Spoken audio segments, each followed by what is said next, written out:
नमस्ते। और आज संसद का फोर्थ पार्ट है और छोटी क्लास है पर बहुत इम्पोर्टेंट है, क्योंकि इसमें मैं ये बताऊंगी आपको कि संसद में काम कैसे होता है। ठीक है, और हम सेशन पढ़ने वाले हैं संसद के सारे।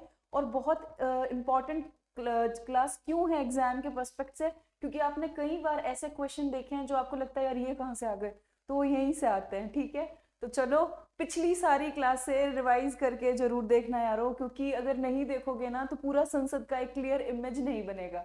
तो वो पूरी क्लियर इमेज बनाने के लिए आपको पिछली क्लासें भी क्या करनी होगी, देखनी होगी बराबर बराबर से क्लास देखनी है। देखो तीन ही फॉर्मूला है, जैसे कल सर आपके सामने लाइव आए थे और मैंने भी क्लास देखी थी सर की, तो सच में इतना इमोशनल वो हो गया था सीन की लगता है यार हम किस लिए मेहनत कर रहे हैं, इसलिए कि हम बार बार फंसे रहे हैं, बार बार हम इस चक्रव्यूह में फंस जाए। तो अब अगर आपको लगता है कल का वीडियो सर का देखने के बाद और खुद आपको इतना महसूस हो रहा है कि नहीं यार इस साल नहीं रुकेंगे, तो सारी क्लासेस को बहुत अच्छे से देखें, फिर उसको बहुत अच्छे से याद कर लें। याद करने के बाद टेस्ट सीरीज परचेज कर कर सारी की सारी टेस्ट सीरीज से पेपर एक एक क्वेश्चन को सॉल्व करो। एक एक क्वेश्चन को इतना टाइम दो कि जब वो एग्जाम में आए तब आपको बिल्कुल भी क्या नहीं हो, प्रॉब्लम नहीं हो। बाकी उसके बाद सब चीजें ठाकुर जी पे छोड़ दो, और इतना मेहनत करने के बाद जो भी होगा ना वो बहुत अच्छा होगा। ठीक, तो चलो जो रोज राधे राधे कहते हैं उनको राधे राधे, और जो नमस्ते लिखते हैं उन सबको मेरी तरफ से नमस्ते। और अब हम क्या करते हैं, मुस्कुराहट के साथ पढ़ेंगे। देखो गुस्सा गुस्सा करके नहीं पढ़ेंगे, तो आराम से आज की क्लास हमारी क्या करते हैं, शुरू करते हैं। तो देखो आज हम क्या पढ़ने वाले हैं, सारे के सारे सत्र पढ़ने वाले हैं, है ना, जो इम्पोर्टेंट है। अब देखो पहली चीज क्या है, संसद सत्र बहुत इंपॉर्टेंट है, यहाँ से बहुत बार क्वेश्चन आता है। अब संसद सत्र क्या है, तो संसद सत्र आप सेकेंड ग्रेड शिक्षक लगेंगे, आप पढ़ते हो ना शैक्षिक सत्र, पढ़ते हो ना कि ये एक शैक्षिक सत्र है, वैसे ही same to same ditto ditto वैसे ही संसद में क्या चलता है, संसद का सत्र। अब संसद का सत्र से क्या मतलब है, फॉर एग्जाम्पल उदाहरण के लिए आज 1 फरवरी को, मान लो आज 1 फरवरी है, आज 1 फरवरी 2024 को संसद का बजट सत्र शुरू हुआ है। क्या शुरू हुआ है, बजट सत्र शुरू हुआ है। और इस 1 फरवरी से लेके ये बजट सत्र 31 मई 2024 तक चलने वाला है।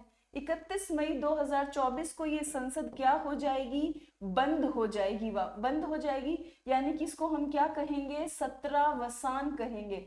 तो संसद के सत्र से क्या तात्पर्य है, तो बहुत सिंपल है कि जिस दिन पहली बैठक हो रही है, जिस दिन पहली बैठक हो रही है उस दिन से लेकर आपको कहां तक काउंट करना है, जिस दिन अंतिम बैठक वाले दिन, जिस दिन आपका सत्रावसान हो रहा है। तो समझ आया, बिल्कुल वैसे ही है जैसे आप स्कूल में लगेंगे शिक्षक, और देखो अगर मैं ये मोटिवेशन आपको नहीं दूंगी ना कि आप अपन लगेंगे इस साल जरूर से सिलेक्शन होगा, वो जो विजन 100 वो लाइव विजन जो 1000 लोगों का है उसमें से निश्चित इस क्लास को देखने वाले 1000 लोग जरूर लगेंगे। अगर ये पॉजिटिविटी मेरे अंदर नहीं होगी ना तो आपके अंदर भी जोश नहीं आएगा। तो रोज रोज ये सोचना पड़ेगा कि हाँ हम इस बार लगेंगे, हम जरूर से लगेंगे। तो वही चीज है कि जब आप स्कूल्स में जाओगे तो स्कूल में आप शैक्षिक सत्र देखते हो ना कि जिस दिन पहली गर्मी की छुट्टियों के बाद पहली नई क्लास से लेके लास्ट आपका जब फाइनल ईयर का एग्जाम होता है, वार्षिक परीक्षा होती है, वो पूरा क्या कहलाता है, एक शैक्षिक सत्र कहलाता है। क्या कह रही हूं मैं, जिस दिन आपकी गर्मी की छुट्टियों के बाद नया शैक्षिक सत्र जुलाई से शुरू होता है ना, और फिर ये कब तक चलता है, जब तक वार्षिक परीक्षा क्या हो जाए, वार्षिक परीक्षा ना हो जाए और अंतिम परिणाम नहीं आ जाए। जिस दिन अंतिम परिणाम आ जाता है उसके बाद शैक्षिक सत्र खत्म हो जाता है और वापस जुलाई से शुरू होता है। तो बिल्कुल संसद सत्र भी वैसा ही है, बस ये है कि संसद के पास 3 सेशन है।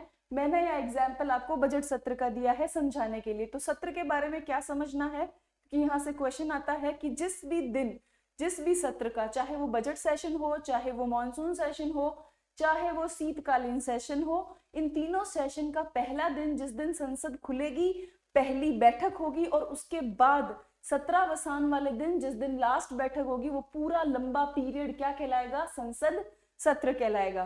किसी को कोई दिक्कत नहीं, आगे चलो। तो देखो प्रथम बैठक से लेके सत्रावसान तक का समय क्या कहलाता है, संसद सत्र। अब आप चाहो तो बजट सेशन का ले लो, तो बजट सेशन का फरवरी में पहली बैठक होगी और सत्रावसान कब करोगे? मई में करोगे। तो वो कौन सा संसद सत्र हो गया। ऐसे ही अगर आप मॉनसून सेशन का देखो तो मॉनसून सेशन आप कब जाओगे? जुलाई में आप पहली बैठक करोगे और आप क्या करोगे? सितंबर में सत्रावसान कर दोगे। तो ये जो बीच का टाइम है ये फिर से क्या हो गया? संसद का सत्र हो गया। तो समझ आया? आगे चलूं? चलो अब आता है आहूत। आहूत का मतलब होता है बुलाना, है ना, या इंग्लिश में इसको कहते हैं कॉल करना। अब आप ऐसे समझो कि संसद एक दुकान है। अब संसद एक दुकान है और आपने बता दिया है कि दुकान इतने टाइम तक खुली रहेगी। मतलब आप फरवरी में दुकान खोलोगे और लास्ट दुकान को पूरा का पूरा रन कहाँ तक करना है? मई तक करना है। अब इसके लिए रोज ग्राहक आएंगे आपकी दुकान, तो दुकान को रोज रोज खोलना होगा, रोज रोज बंद करना होगा, ताकि अंदर का सामान क्या नहीं हो जाए? चोरी नहीं हो जाए। तो आहूत करना यही है कि जब संसद का सत्र चल रहा होगा और रोज संसद में क्या करना होगा? बैठक बुलानी होगी। तो वो बैठक को रोज बुलाने के लिए और रोज शाम को बंद करने के लिए जो एक प्रक्रिया है वो क्या कहलाई जाती है? आहूत कहलाई जाती है। तो देखो सत्र के दौरान सबसे इंपॉर्टेंट बात यह है, सत्र के दौरान सदन के कार्यों के संचालन हेतु संसद को प्रत्येक दिन क्या करना पड़ता है? खोलना पड़ता है। इसीलिए कहा कि ऐसा मानो कि संसद एक दुकान है, क्योंकि दुकान आपको क्या करनी होती है? सीजन में रोज खोलनी होती है। तो जब भी संसद का सीजन चल रहा होगा, संसद का सत्र चल रहा होगा, तो आपको रोज दुकान क्या करनी है? खोलनी है, मतलब आपको आहूत करनी है।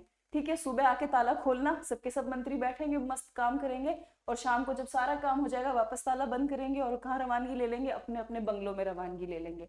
तो समझ आई आहूत? चलो इस पे लोड नहीं लेना, इसको मस्ती से पढ़ना एकदम। फिर आता है अवकाश। देखो शैक्षिक सत्र में भी अवकाश होता है ना, गर्मी की छुट्टियां होती है, सर्दी की छुट्टियां होती है, यहाँ पे भी अवकाश का टाइम होता है। देखो जहां पर भी शब्द सत्र लग जाएगा ना, वहां पे हमेशा अवकाश नामक चीज आएगी आएगी। यहाँ पे आपके पास शिक्षक शैक्षिक सत्र में अवकाश आते हैं ना, गर्मी का अवकाश, एक पर्टिकुलर टाइम पीरियड के लिए आपका स्कूल बंद रहता है, आपका कॉलेज बंद रहता है, वही अवकाश है।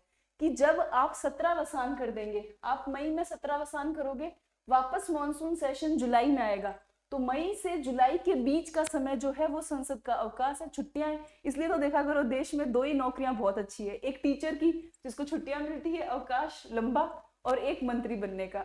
एकदम एक जैसा सिस्टम है, एकदम उनको भी अवकाश मिलता है, आपको भी अवकाश मिलता है।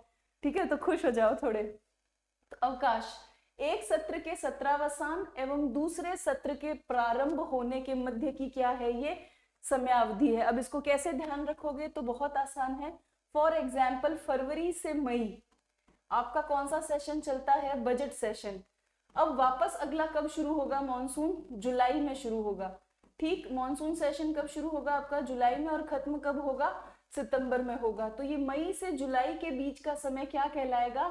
अवकाश कहलाएगा। ये बिल्कुल वैसा ही है जैसे अप्रैल में, अप्रैल के अंदर सारे के सारे स्कूलों का छुट्टी होता है ना, और वापस स्कूल कब खुलती है? जुलाई में। तो जो अप्रैल से जुलाई के बीच का समय है वो आप देखा करो, गर्मी की छुट्टियों का टाइम, मस्त, टीचर भी मस्त, स्टूडेंट भी मस्त, दोनों क्या ले रहे होते हैं? ऐश पाड़ रहे होते हैं। तो वही सीन है कि अवकाश का मतलब क्या है कि जब आपकी संसद के सत्र का सत्रावसान हो जाए और दूसरा सेशन जो है वो आगे आने में अभी टाइम है, तो उन दोनों के बीच का जो समय है वो आपका क्या कहलाएगा? अवकाश।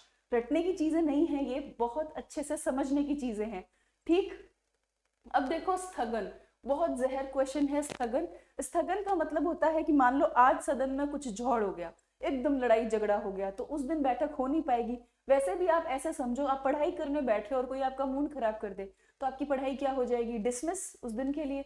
तो ऐसा ही है कि संसद में बातचीत करनी है लेकिन लोगों ने मूड खराब कर दिया, हाँ स्पीकर का मूड खराब कर दिया या बाकी मंत्रियों का मूड खराब कर दिया, तो उस केस में क्या होगा? स्पीकर कह देगा मूड खराब है ना, डिसमिस करो।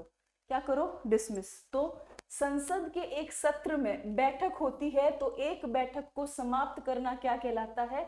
स्थगित। इसको बिल्कुल ऐसे ही समझना कि मान लो आज संसद में सत्र चल रहा है और बैठक होनी है, और बैठक के दौरान मूड खराब कर दिया गया है ना, फालतू की कोई बात कह दी गई है जो बहुत चुभन भरी है, तो सबका मूड खराब हो गया, मन खट्टा हो गया। अब वो कह रहे हैं कि यार आज तो क्या कर दो, बैठक को स्थगित कर दो। ये बिल्कुल वैसा ही है कि जब आपके एग्जाम का सीजन होता है, जैसे अभी एग्जाम का सीजन है ना, तो एग्जाम का जब आपके सीजन होता है और आपको रोज बैठकर पढ़ाई करना होता है, और कोई एक आपका ऐसा बढ़िया रिश्तेदार आपको कह दे कि यार अभी तक नहीं हुआ क्या, कितना चुभता है वो अंदर तक। उसको क्या पता कि आप कितना तकलीफ ले रहे हो, और उस दिन आपकी पढ़ाई क्या हो जाती है? स्थगित। तो स्थगन।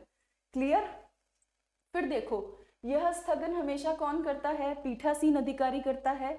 यह विधेयक या सदन के काम पर असर नहीं डालता। हाँ, नहीं डालता असर। पता है क्यों नहीं डालता? क्योंकि अगले दिन आप वापस से क्या करोगे? पढ़ाई करोगे। बस उस दिन आपका मूड खराब था तो आपने काम नहीं किया, लेकिन अगले दिन अगली बैठक में आप काम करोगे तो बिल पर इसका कोई खास असर नहीं पड़ता। तो वो एक दिन का ही काम क्या होता है?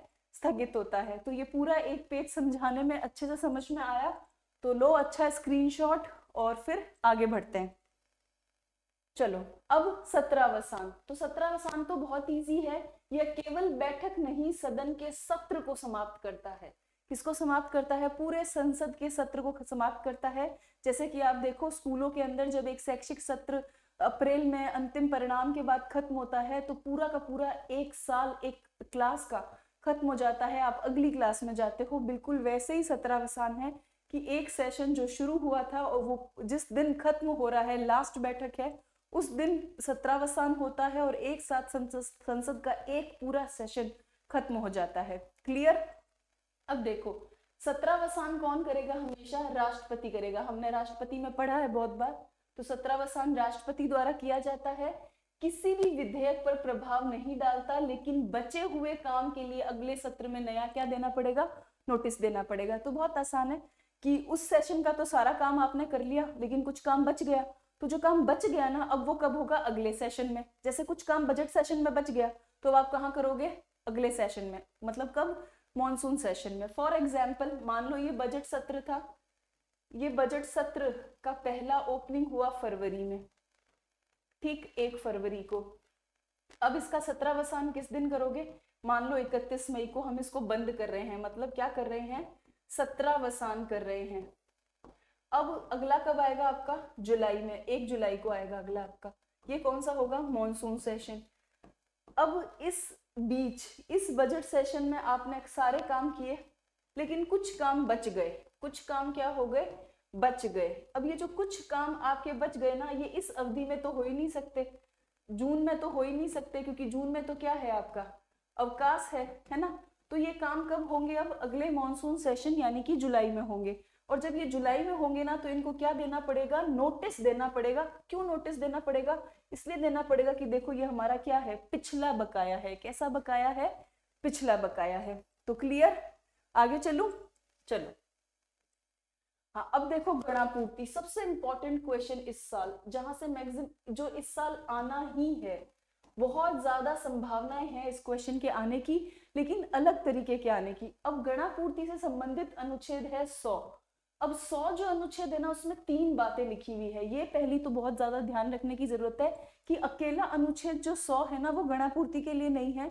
उसमें 3 बातें लिखी हुई है। उसमें एक बात लिखी हुई है कि सदन के अंदर मतदान कैसे होगा। मतदान मतलब वोटिंग कैसे होगी। ठीक। एक बात उसमें क्या लिखी हुई है कि सदन के अंदर रिक्ति, रिक्त मतलब पोस्ट कैसे रिक्त होगी। फिर लिखा हुआ है सदन के अंदर गणापूर्ति।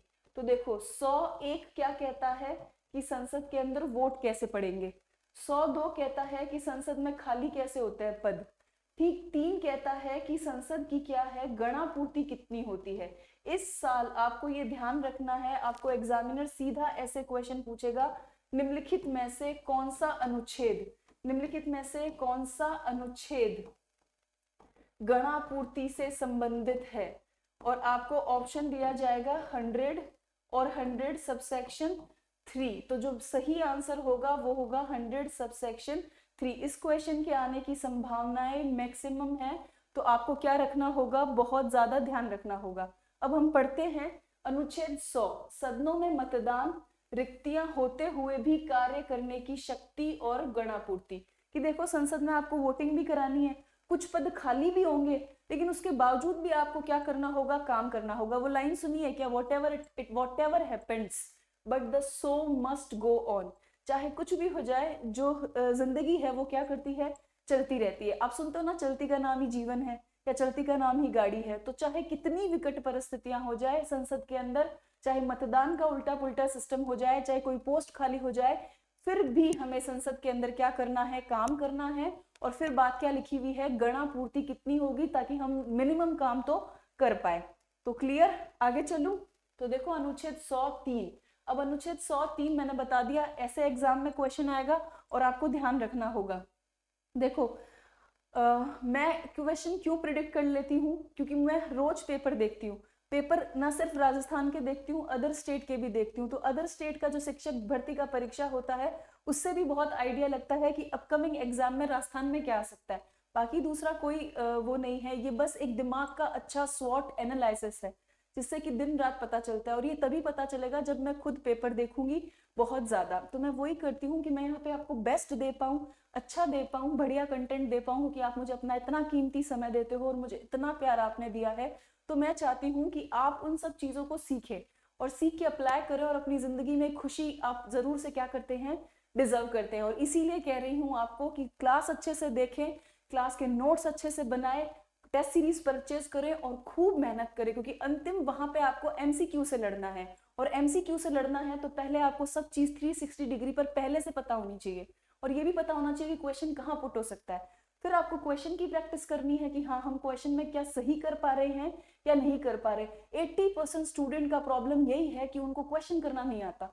अब जब थोड़ा ये सिलेबस पूरा हो जाएगा तब पर्सनल क्लास चलाऊंगी, लाइव चलाऊंगी शायद, तब आपको सिखाऊंगी कि देखो कैसे आप क्या कर सकते हो, क्वेश्चन को हैंडल कर सकते हो। पढ़ाई करने में सब अच्छे होते हैं, ठीक। तो देखो अनुच्छेद 103, संसद के प्रत्येक सदन का अधिवेशन गठित करने के लिए गणापूर्ति के सदस्यों की कुल संख्या का कितना होगा, वो 10वां भाग होगा। कुल संख्या का कितना होगा, 10वां भाग। तो ये तो सबको ही पता है कि जो कोरम है वो सदन की कुल संख्या का कितना होता है, 1/10 होता है। लेकिन इंपॉर्टेंट ये है कि ये आर्टिकल है 100 सबसेक्शन 3, 100 की उपधारा 3, और ये ऐसे क्वेश्चन आ सकता है। आगे चले अपन, चलो अब हम देखेंगे संसद में बहुमत के प्रकार। क्यों देखने हैं, क्योंकि संसद में सारा काम किससे होता है, बहुमत से होता है। और ये बहुत इजी है, बहुत ज्यादा। तो देखो सिर्फ घरों में बहू की नहीं चलती, संसद में भी किसकी चलती है, बहू की चलती है। तो देखो पहला जो बहुमत है वो आपके सामने साधारण बहुमत है। अब साधारण बहुमत क्या होता है, बहुत आसान है। ये संसद है, मान लो ये आपकी संसद है, इसमें ये लोग बैठे हैं, ये सारे लोग संसद में बैठे हैं, ये सीट है संसद की, यहाँ पे लोग बैठे हैं, यहाँ पे लोग बैठे हैं, यहाँ पे बैठे हैं, यहाँ पे भी, यहाँ पे भी, यहाँ पे भी, यहाँ पे भी। अब आज संसद में क्या कराना है, मतदान कराना है। मतदान क्यों कराना है, ताकि बहुमत प्राप्त हो सके। बहुमत प्राप्त होगा तभी संसद में क्या होगा, काम। तो संसद में काम करने का एक ही तरीका है, बहुमत। अब देखो घर में भी काम कौन करता है, बहुएं काम करती है, संसद में भी काम कौन करता है, बहुमत काम करता है, सिंपल। तो देखो अब साधारण बहुमत क्या कहता है कि यार जितने आदमी प्रेजेंट है ना उन्हीं की वोटिंग करा लो बस, ताकि हम क्या कर सके, काम कर सके। तो बहुत आसान है, संसद में उपस्थित और मतदान करने वाले सदस्यों का बहुमत जो प्रेजेंट है ना और वोट करने के लायक है, उन्हीं से आप क्या करवा लो, वोट करवा लो। प्रेजेंट एंड वोटिंग जो है, प्रेजेंट उपस्थित और मतदान करने वाले सदस्य, इन्हीं का बहुमत क्या कहलाएगा, साधारण बहुमत कहलाएगा। और इसी बहुमत के द्वारा संसद सबसे ज्यादा काम करती है, इसलिए इसे कामकाजी बहुमत भी कहते हैं, मतलब काम करने वाला बहुमत। तो इसे हम क्या कहते हैं, कामकाजी बहुमत भी कहते हैं। अब इस बहुमत की आवश्यकता कहाँ कहाँ है, ये क्वेश्चन बहुत बार पूछा जाता है। और ये क्वेश्चन भी पूछा जाता है कि साधारण बहुमत में आप क्या करते हो। तो आप उपस्थित और मतदान करने वाले सदस्यों का बहुमत लेते हो, यही इसी से संसद के अंदर काम होता है। और इसकी आवश्यकता कहाँ में पड़ती है, देखो साधारण विधेयक में पड़ती है, धन विधेयक में पड़ती है, वित्तीय विधेयक में पड़ती है और स्थगन प्रस्ताव में पड़ती है। ये चीज जरूर से एग्जामिनर पूछेगा कि धन और वित्तीय विधेयकों के अंदर कैसे बहुमत की आवश्यकता होती है, इसके आने की संभावना मैक्सिमम है। ठीक, तो नोट कर लेना, समझ में आया, स्क्रीनशॉट लो। अब हम चलेंगे आगे, चले। हाँ, अविश्वास प्रस्ताव भी कैसा है आपका, साधारण बहुमत वाला है। राष्ट्रपति शासन भी कैसे आएगा आपका, साधारण बहुमत से। लोकसभा अध्यक्ष उपाध्यक्ष को भी आप साधारण बहुमत से चुनोगे।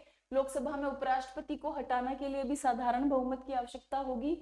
वित्तीय आपातकाल की उद्घोषणा में भी आपको किसकी आवश्यकता होगी, साधारण बहुमत की आवश्यकता होगी। तो जो सबसे ज्यादा इंपॉर्टेंट चीजें हैं वो है धन विधेयक, वित्त विधेयक, अविश्वास प्रस्ताव और राष्ट्रपति शासन लगाना और वित्तीय आपातकाल लगाना। ये 5 चीजें आपके एग्जामिनर उठा के दे देगा पेपर में कि बताओ इनमें कौन सा बहुमत लगता है। तो बस साधारण सा बहुमत लगता है, कोई लंबी चौड़ी चीज नहीं है। क्लियर? आगे चले। हाँ, अब पढ़ते हैं प्रभावी बहुमत। अब प्रभावी बहुमत जो है वो एग्जामिनर ने बहुत कम पूछा है, तो बस हम इसे क्या करेंगे, रीड करेंगे, पढ़ेंगे बस, और कुछ नहीं करेंगे। तो अब देखो प्रभावी बहुमत क्या कहता है कि रिक्त सीटों को छोड़कर सदन की कुल सदस्यता का बहुमत। मान लो आपके सदन के अंदर ये सारी सीटें हैं, ये मैंने कुल सीट बना दी। जिस भी सदन में आप खड़े हो, जिस भी सदन में आप हो, आप चाहे तो लोकसभा में रहो, चाहे तो आप राज्यसभा में रहो, उसकी मैंने ये टोटल सीट लगा दी। अब इस टोटल सीट में से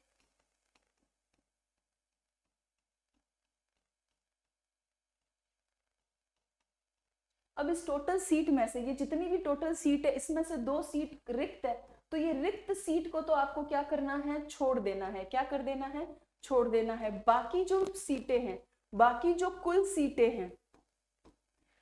कुल सीटें हैं उन्हीं का क्या ले लेना है आपको, बहुमत ले लेना है। यही बहुमत क्या कहलाता है आपका, प्रभावी बहुमत कहलाता है। कौन सा बहुमत कहलाता है? प्रभावी बहुमत। बस इसमें यही चीज इंपॉर्टेंट है कि आपको रिक्त पद को क्या करना होगा, छोड़ देना होगा।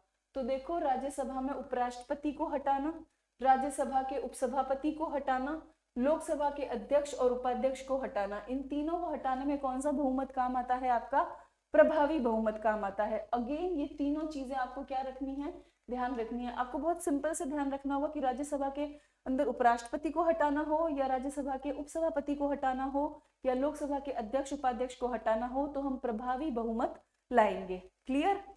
चलो अगला देखो विशेष बहुमत। ये बहुत इंपॉर्टेंट है और एग्जामिनर ने बहुत पूछा है। सबसे ज्यादा क्वेश्चन विशेष बहुमत पे पूछे हैं, इसलिए इस साल किसके पूछे जाने की संभावना ज्यादा है, साधारण बहुमत के पूछे जाने की संभावना ज्यादा है, क्योंकि इतना पूछ लिया है कि थक गया बेचारा एग्जामिनर, क्योंकि बच्चे तैयार कर लेते हैं, स्टूडेंट तैयार कर लेते हैं। तो देखो प्रत्येक सदन की कुल सदस्यता, मान लो आप लोकसभा में हो या राज्यसभा में हो, तो उसकी कुल सीट संख्या, उसकी जो कुल सीट संख्या है उसका पहले क्या ले लो, बहुमत ले लो, प्लस क्या कर दो उसके अंदर, उपस्थित और मतदान करने वाले सदस्यों का 2/3 बहुमत, प्लस उसके साथ क्या करना है कि जितने उपस्थित है और मतदान वोट कर सकते हैं, उनका भी कितना बहुमत लाना है आपको, 2/3 बहुमत। तो आधे से ज्यादा ही होगा। ये कितना आ रहा है, 2/3। सिंपल सी बात है, मान लो अगर आपका 500 कुल सदस्य संख्या है, तो 500 का हाफ कितना होता है, 250 होगा। तो 250 से भी ज्यादा क्यों आ रहा है, ये 2/3 क्यों आ रहा है, क्योंकि ये प्रेजेंट एंड वोटिंग को भी देखेगा कि जो उपस्थित है और मतदान कर सकते हैं उनका भी आपको क्या लाना है, बहुमत। तब आपका कौन सा बहुमत होगा, विशेष बहुमत होगा। ठीक। अब भारत के कैग को हटाने के लिए आपको विशेष बहुमत चाहिए, ये आपको क्वेश्चन में दिया जा सकता है, ध्यान रखना होगा।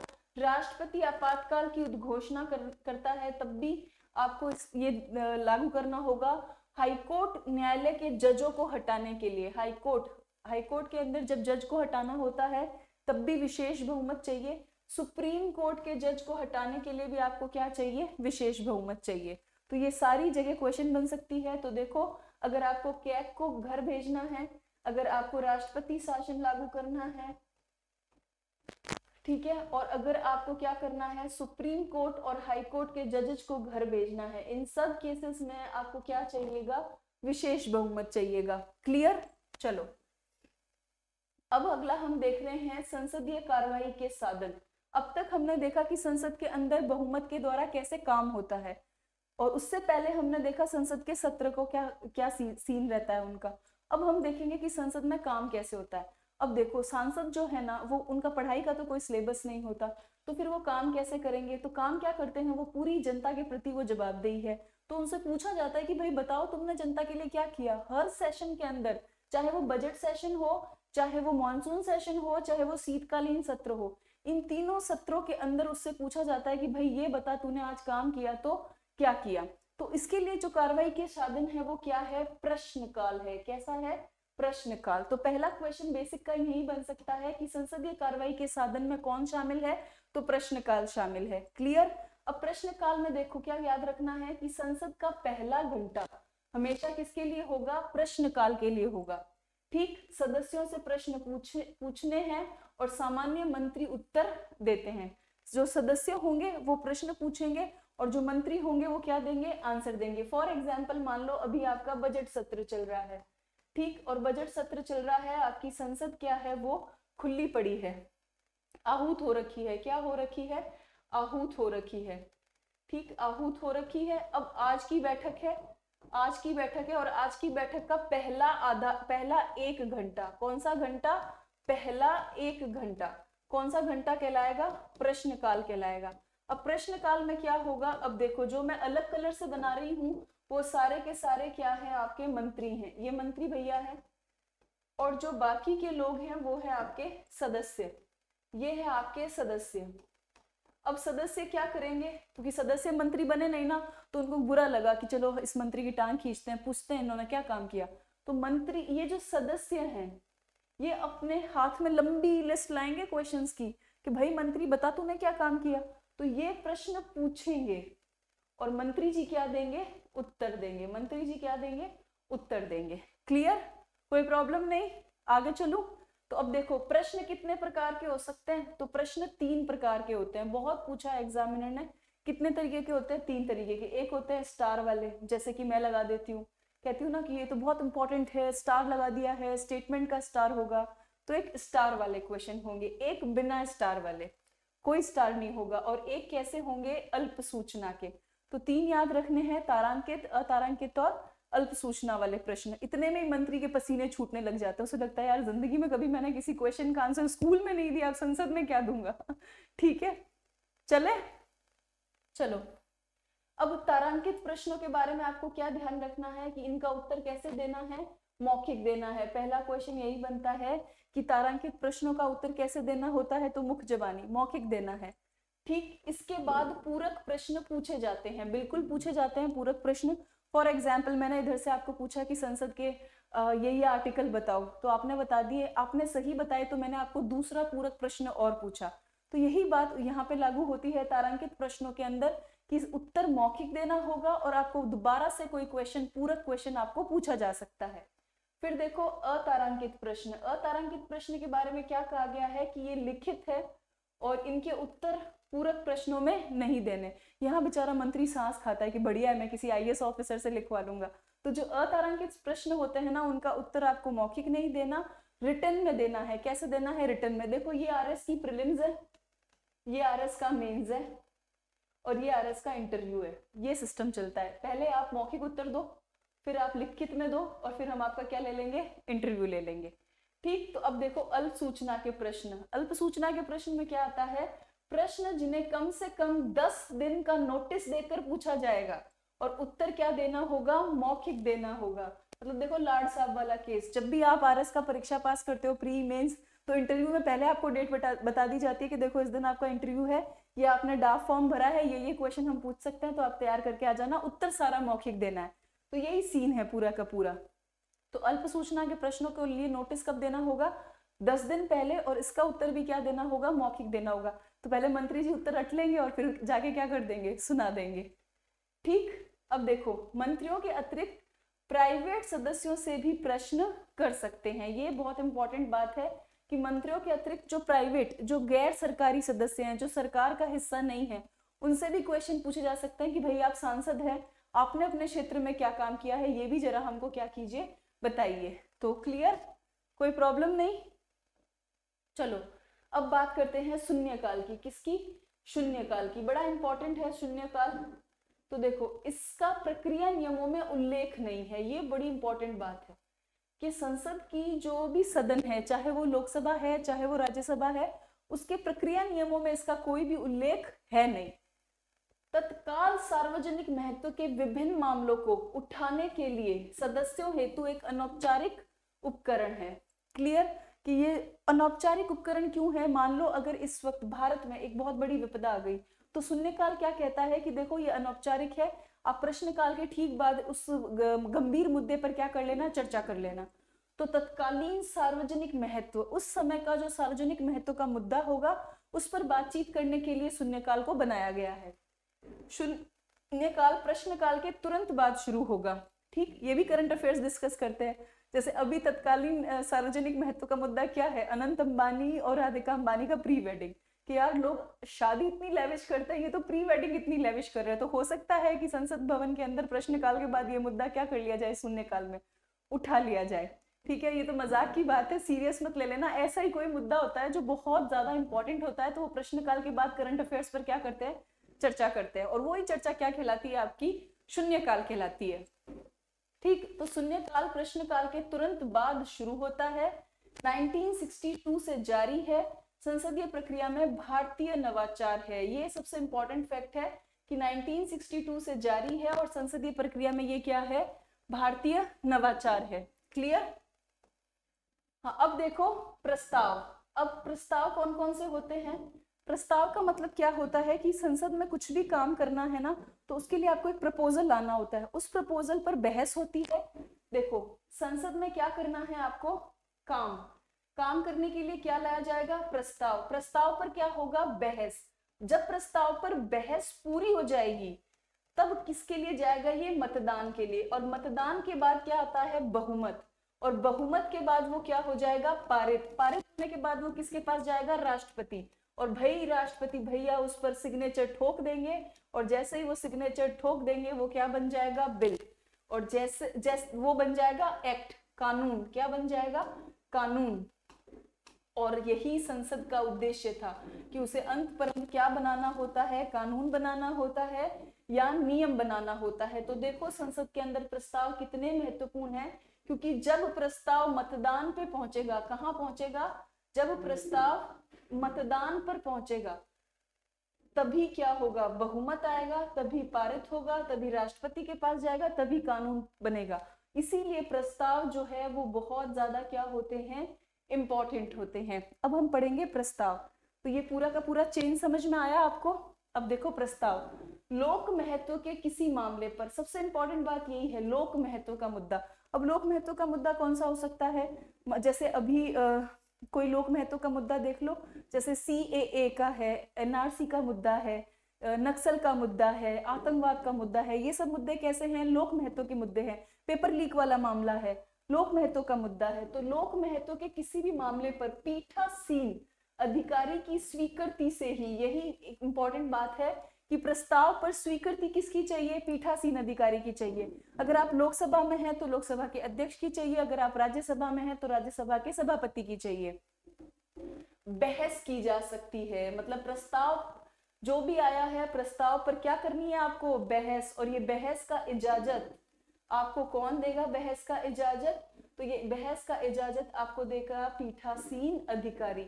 ये पीठासीन अधिकारी कहाँ पे, लोकसभा में कौन होगा, लोकसभा का अध्यक्ष होगा, और राज्यसभा के अंदर राज्यसभा का सभापति होगा। क्लियर? विभिन्न विषयों पर सदन अपना मत या निर्णय किसी मंत्री या गैर सरकारी सदस्य द्वारा लाए गए प्रस्ताव को स्वीकृत या अस्वीकृत करके देते हैं। अब प्रस्ताव पर स्वीकृति भी होती है और अस्वीकृति भी होती है। यही एक जरिया होता है अपना अंदर का बात बताने का कि हम तुम्हारे साथ हैं या नहीं हैं। क्लियर? कोई दिक्कत नहीं, इजी सी चीज है। आगे चलो।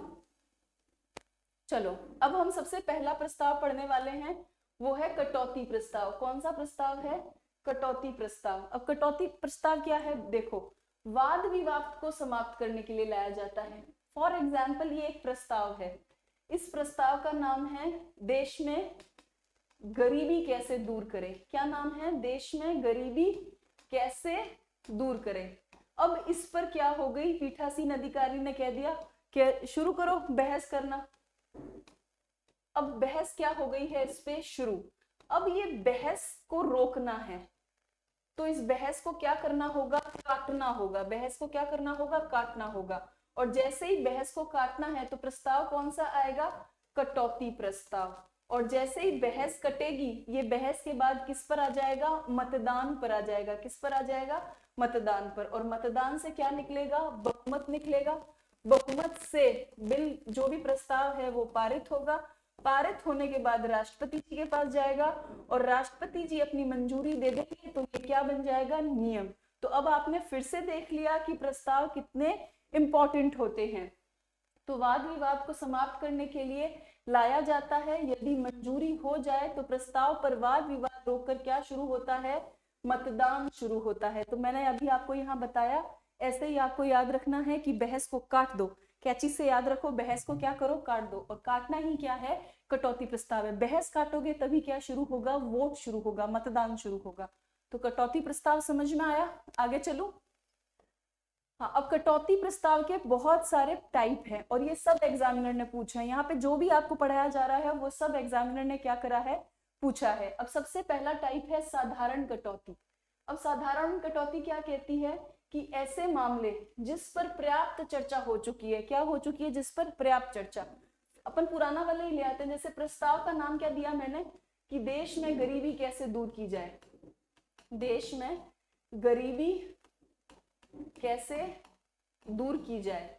अब ये इस पर 4 दिन तक बहस कर लिए, 4 दिन तक क्या कर लिए हैं, बहस कर लिए। अब आपको समझ में आ गया कि बहस क्या हो गई है, पर्याप्त, इनफ, जितनी चर्चा होनी थी उतनी हो गई है। अब क्या करोगे, बहस को काटोगे। तो कौन सा प्रस्ताव लाओगे, साधारण कटौती। कौन सा लाओगे, साधारण कटौती। और फिर ये किसके लिए जाएगा, मतदान हेतु जाएगा।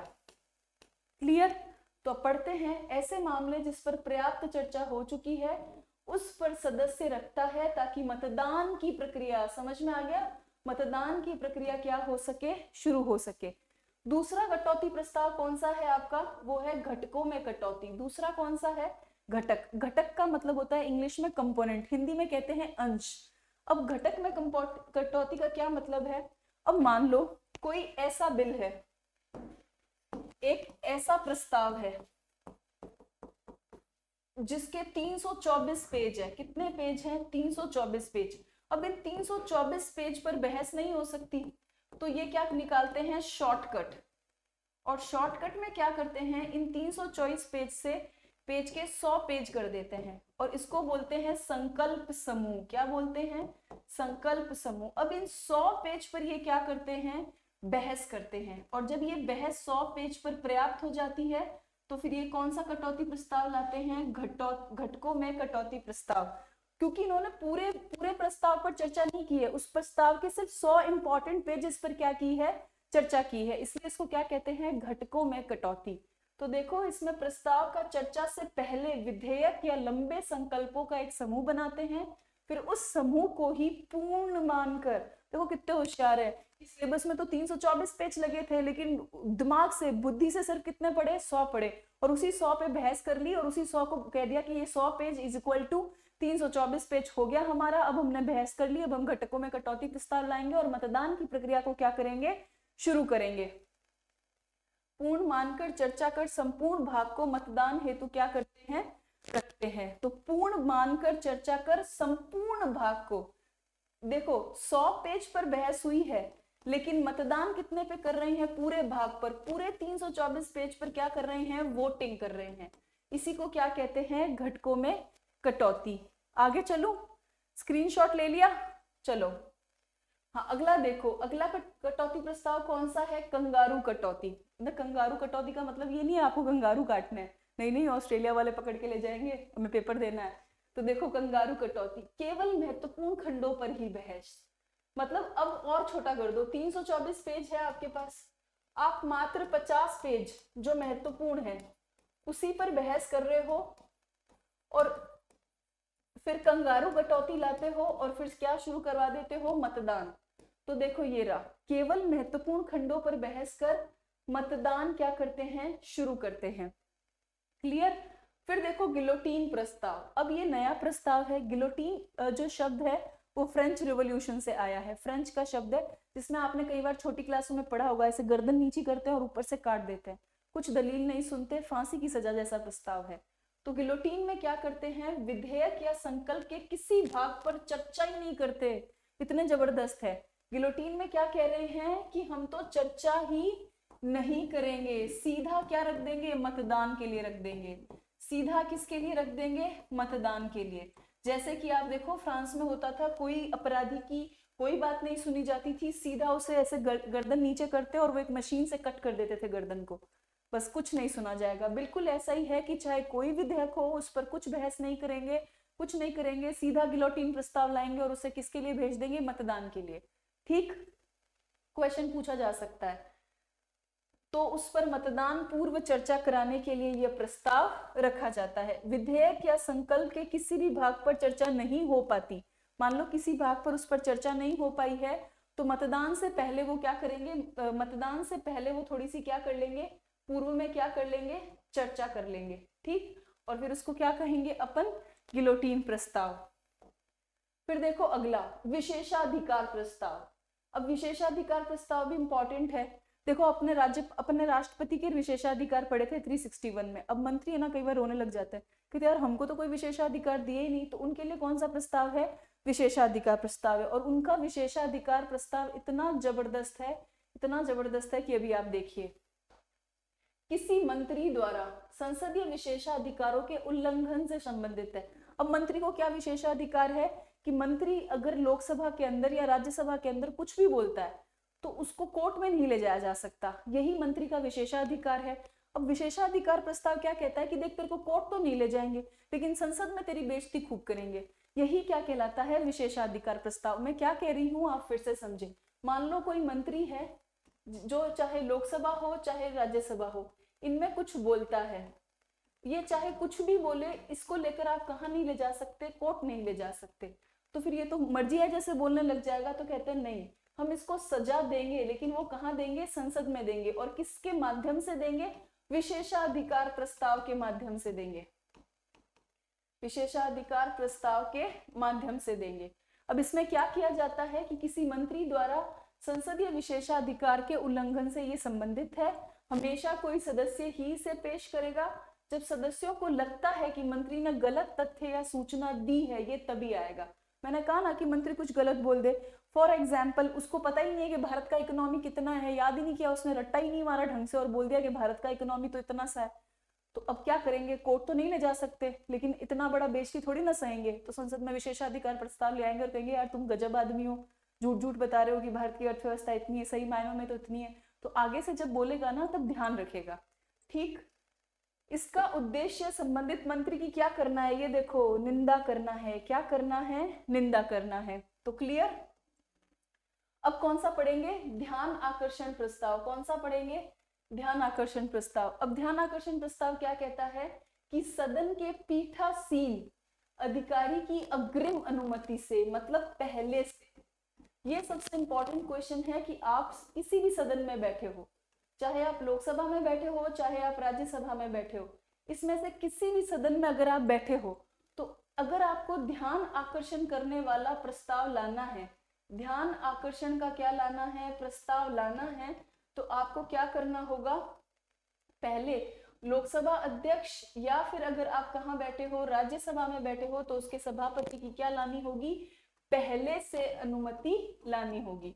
अब जैसा नाम लिख रखा है ध्यान आकर्षण, ध्यान आकर्षण का मतलब जरूर देश में ऐसी कोई घटना हुई है जिसने पूरे देशवासियों का ध्यान आकर्षित किया है, इसलिए संसद में उस पर चर्चा करनी क्या है, बहुत जरूरी है। तो अविलंबनीय लोक महत्व के मुद्दे पर कौन सा प्रस्ताव आता है, ध्यान आकर्षण प्रस्ताव आता है। ये क्वेश्चन पूछा जाएगा। मैं इसका आपको बहुत अच्छा एग्जाम्पल देती हूँ। देखो बुरा मत मानना, हमारे देश में एक भयंकर घटना हुई थी, निर्भया कांड, है ना। तो निर्भया कांड जो है वो अविलंबनीय लोक महत्व का मुद्दा है, जिस पर चर्चा करनी बहुत जरूरी थी। और कौन सा प्रस्ताव आया था, ध्यान आकर्षण प्रस्ताव। क्लियर। 1954 से ये हमारे देश में अस्तित्व में है। प्रक्रिया नियमों में हमने इसका क्या कर रखा है, उल्लेख कर रखा है। ये भी ध्यान रखना है और आपको ये भी ध्यान रखना है, क्योंकि इसका बहुत इस्तेमाल होता है ना, तो एग्जामिनर आपको क्या कर सकता है, पूछ सकता है। ओह, क्लास हो गई पूरी आज की। तो देखो आज थोड़ा समझने का मामला था, तो इस वीडियो को 2 बार देखना, अच्छे से पढ़ना, और जो कल होमवर्क दिया था ना मैंने कि आपको आके आर्टिकल बोलने हैं, वो बोलने हैं, मैं चेक करूंगी, ओके। और दूसरा, कुछ लोग ये पूछ रहे हैं मैम टेस्ट सीरीज कौन सी खरीदे, तो देखो जल्द ही आपको एक वीडियो मिलेगा सर का, जिसमें सर आपको बताएंगे कि कौन कौन सी टेस्ट सीरीज अब आपको परचेज करनी है, ताकि इस साल आप नहीं रुके। जो आपके अंदर अभी इतना जोश है ना, इतनी एनर्जी है ना, उसका सदुपयोग करो, खूब टेस्ट पेपर सॉल्व करो। जितना टेस्ट पेपर सॉल्व करोगे, कोई प्रॉब्लम हो हमें मैसेज कीजिए, किसी जगह पे भी कोई प्रॉब्लम हो, अगर हम वर्बली सॉल्व कर पाए तो वीडियो बना के सॉल्व कर देंगे, अगर किसी दूसरे तरीके से सॉल्व कर पाए तो वैसे कर देंगे। लेकिन ये बात है कि हम मंजिल तक आपका साथ बिल्कुल नहीं छोड़ेंगे, ना मैं ना सर। तो अब आपको ये जो संशय है ना कि first grade, second grade, third grade के हिसाब से कौन सी टेस्ट सीरीज हम खरीदे, तो जल्दी सर आपको बताएंगे कि आपको कौन सा टेस्ट सीरीज खरीदना है। तो 17 तारीख तक कम से कम आपको क्या करना होगा, इंतजार करना होगा, फिर सर आपको आराम से बता देंगे। फिर आप टेस्ट सीरीज जरूर से परचेज करें और खूब खूब प्रैक्टिस करें, बाकी क्लासेस मस्त से देखें। कभी भी कोई भी प्रॉब्लम हो, कोई कंफ्यूजन हो, कमेंट बॉक्स में टाइप कर दीजिएगा। अगर मुझे लगा कि बहुत ज़रूरी है तो मैं आपको क्लास के 5 मिनट के अंदर बता दूंगी, क्योंकि ये क्लास आपकी है और आपको अपनी मंजिल तक पहुंचाने के लिए ही भगवान ने चलाई है।